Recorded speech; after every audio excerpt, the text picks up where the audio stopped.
વિરમગામથી હાલ મહત્વના સમાચાર સામે આવ્યા છે, જ્યાં સમૂહ લગ્નને લઈને હાલ મહત્વપૂર્ણ વિગતો સામે આવે છે। ચુવાડ પરગણા રોહિત વિકાસ ટ્રસ્ટના સમૂહ લગ્ન યોજાયા, જેમાં વિરમગામના ખુડદ ગામમાં 27મા સમૂહ લગ્ન યોજાયા। વૃક્ષારોપણ કરી 29 નવયુગલોએ ઇતિહાસ રચ્યો છે।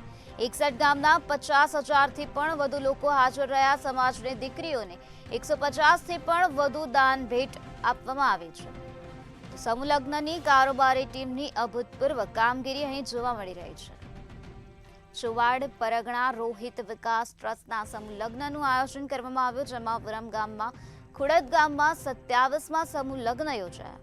આ સમૂહ લગ્નમાં વૃક્ષારોપણ કરી 29 નવયુગલોએ ઇતિહાસ રચી દીધો છે। 61 ગામના 50,000થી પણ વધુ લોકો આ સમૂહ લગ્નમાં હાજર રહ્યા।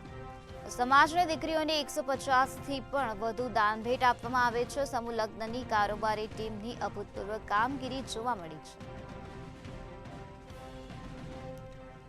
61 ગામના 50,000થી પણ વધુ લોકો આ સમૂહ લગ્નોત્સવમાં હાજર રહ્યા હતા। આ સમૂહ લગ્નોત્સવમાં વૃક્ષારોપણ કરીને 29 નવયુગલોએ ઇતિહાસ રચ્યો છે।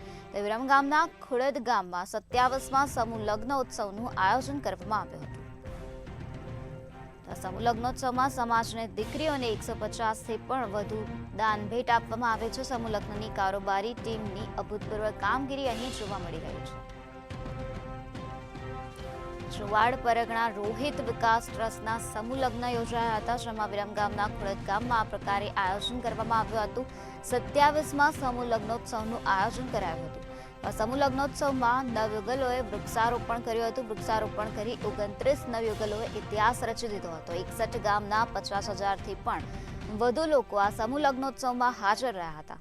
તો આ સાથે સમાજની દીકરીઓને 150થી પણ વધુ દાન ભેટ આપવામાં આવી હતી। સમૂહ લગ્નની કારોબારી ટીમની અભૂતપૂર્વ કામગીરી અહીં જોવા મળી।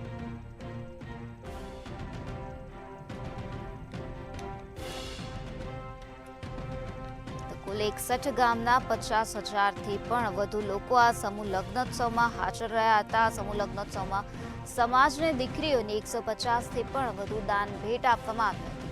આ સમૂહ લગ્નોત્સવમાં યુગલોએ ઇતિહાસ રચ્યો, જેમાં 29 નવયુગલોએ વૃક્ષારોપણ કરીને ઇતિહાસ રચ્યો છે। સમૂહ લગ્નની કારોબારી ટીમની અભૂતપૂર્વ કામગીરી અહીં જોવા મળી રહી છે।